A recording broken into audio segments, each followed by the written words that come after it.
A gente tem 2 processos judiciais, um contra o plano de saúde do meu filho, que não oferece as terapias que ele precisa. Quando oferece longe, quando oferece são 30 minutos e não é o suficiente.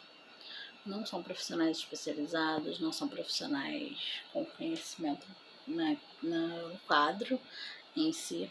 Muitas vezes não sabem trabalhar com criança especial. Algumas clínicas que atendem convênio não facilitam nem um pouco a vida do usuário, porque dizem que oferecem o trabalho, mas não é verdade. Quando você chega lá, você vê que não tem especialização, não tem estrutura, não tem diversas coisas, mas enquanto eles estão dizendo que oferecem, os planos de saúde se negam a pagar por um serviço de qualidade, por um serviço melhor. Então a gente tem processo, a gente judicializou, né, contra o convênio dele, que é a Unimed Rio. E nesse processo está rolando aí há quase 2 anos, eu acho que quase 3 anos já.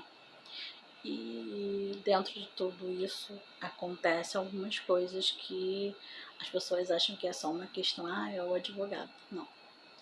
Todo o processo judicial, nesse caso, acho que agora todos são eletrônicos. E o funcionamento ele não depende só do advogado, ele depende do profissional que está lá apertar os botões certos e encaminhar para os lugares certos. O processo específico do Moisés da Unimed, ele ficou durante quase 1 ano com uma juíza que negou a liminar, né, alegando não tá claro no laudo quais eram os prejuízos do meu filho de não ter o tratamento. E depois de um longo período, a juíza declinou do processo, né, dizendo que ela era incompetente para realizar essa avaliação. E isso foi em setembro do ano passado. E desde setembro do ano passado, o processo está sendo encaminhado para um outro núcleo, que é um núcleo exclusivo para a saúde, que eles criaram para resolver casos como esse.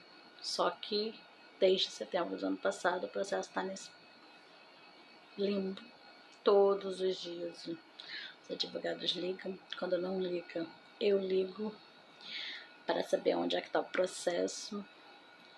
E acho que as respostas são sempre está indo, está indo, está indo. Sendo que, como eu expliquei, o processo ele é online.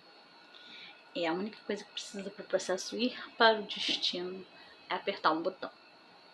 É fazer um encaminhamento eletrônico. Isso não acontece. E eles não recebem o advogado, eles não recebem a gente para que a gente tente utilizar isso de outra forma.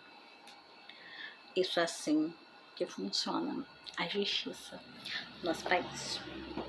Né? Nós temos um outro processo por abuso do benefício, né?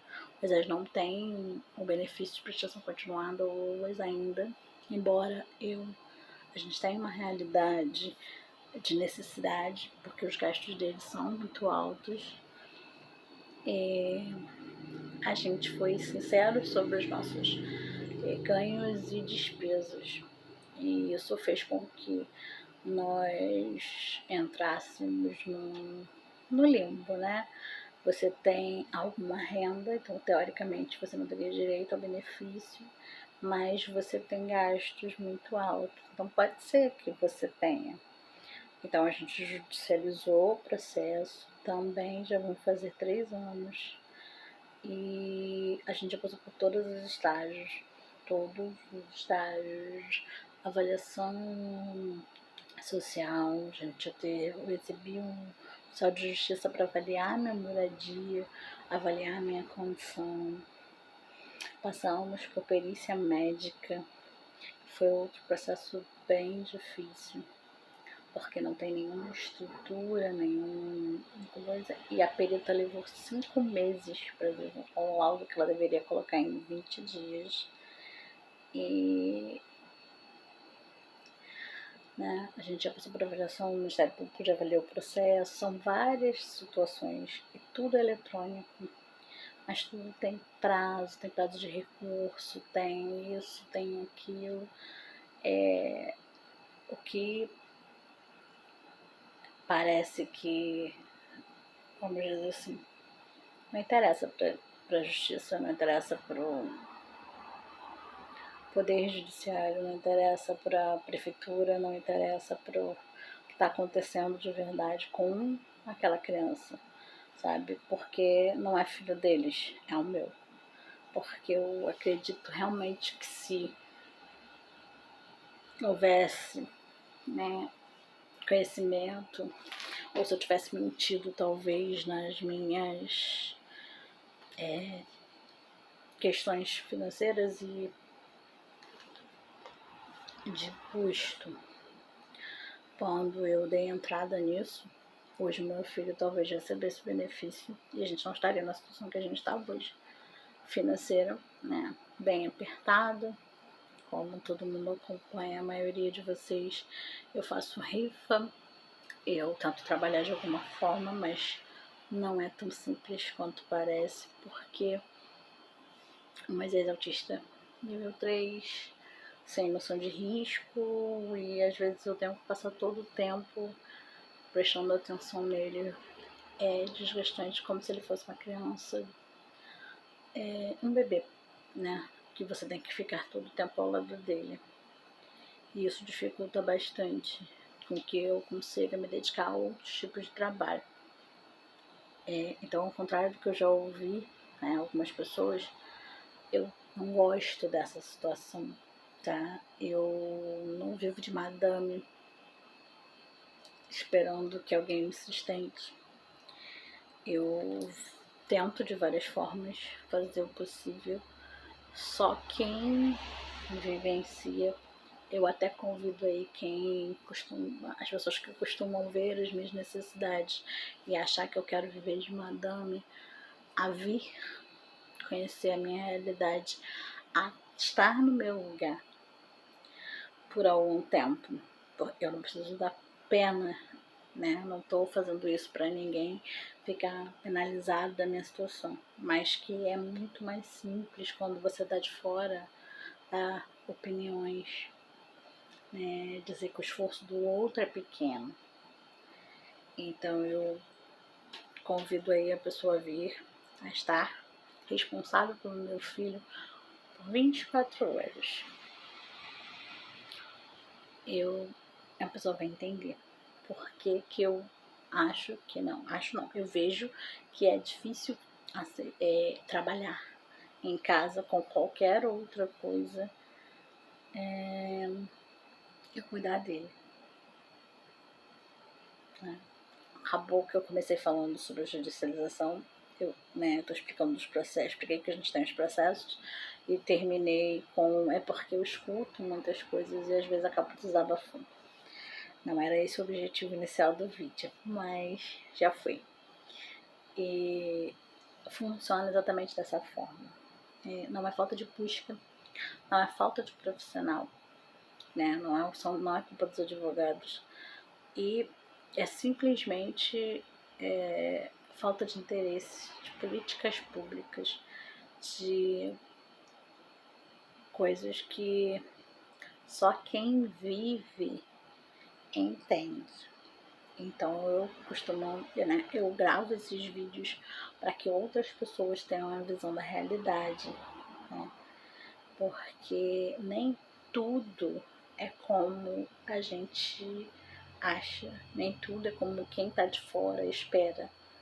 Existem projetos, ideias, por exemplo, a sala de recursos, né, que foi implementada em algumas escolas, que seria um suporte pedagógico ao que acontece em sala. Só que não adianta ter uma sala de recurso, não ter um profissional especializado. Não adianta ter uma sala de recurso, não ter recurso, né? Aquele profissional conseguir aquela especialização, conseguir aquelas coisas por conta própria.